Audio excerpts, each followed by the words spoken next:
Salut l'ami, je suis alcoolique chronique à la bêtise. Alors là, je t'arrête de suite.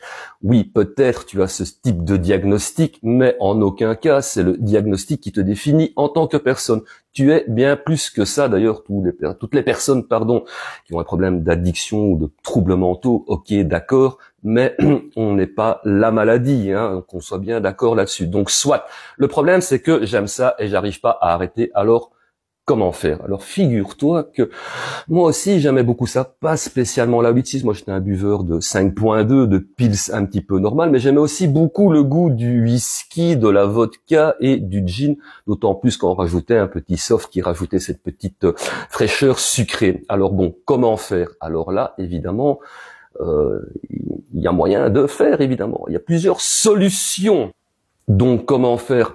La première étape, le premier cap à passer, ce serait de franchir le pas de la porte d'un professionnel de la santé, un addictologue, un alcoologue, un psychiatre spécialisé en addiction, un psychologue, un psychanalyste ou un psychothérapeute, lui aussi spécialisé forcément en addiction, voire même peut-être un généraliste. Je dis souvent que la première porte d'entrée vers un parcours de rétablissement, ça peut être un généraliste. On peut aller lui demander conseil aussi à ce monsieur ou à cette madame. Et avec ce ou ces professionnels, l'idée serait de discuter des solutions qui pourraient te convenir, déjà de un, pour faire un sevrage. Mais surtout aussi voir comment tu pourrais faire, toujours dans l'idée que ça te convienne et que ça corresponde à tes attentes, comment donc tu pourrais faire pour te stabiliser dans ce qu'on appelle l'abstinence.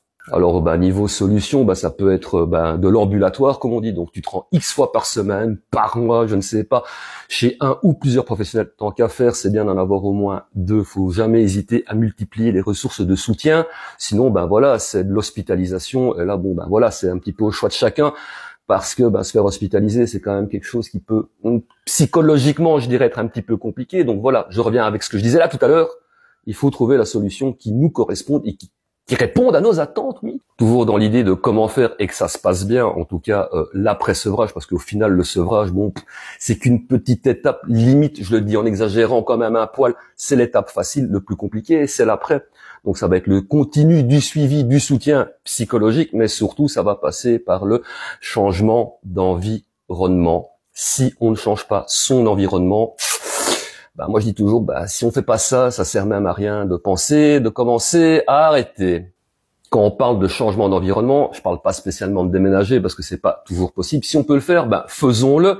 Mais si c'est pas possible, il faut au moins essayer de changer un petit peu son mobilier de place, ce que j'ai fait et c'est vraiment une excellente idée. Et puis aussi, un petit peu changer la déco, mais surtout, va falloir, malheureusement, ça c'est comme ça, va falloir changer certaines fréquentations, va falloir mettre certaines fréquentations sur le TECO parce que sinon, on retourne au point de départ.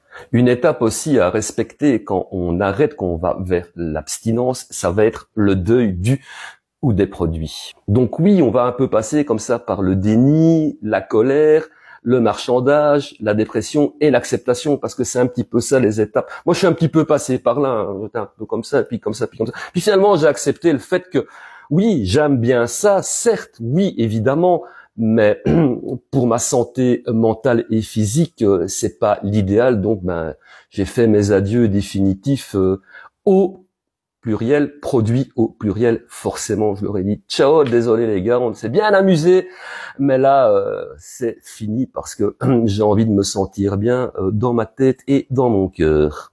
Donc voilà, clairement, il y a moyen d'y arriver. J'en suis un petit peu la preuve vivante sans me vanter, mais il y a des étapes à respecter, ça c'est comme ça.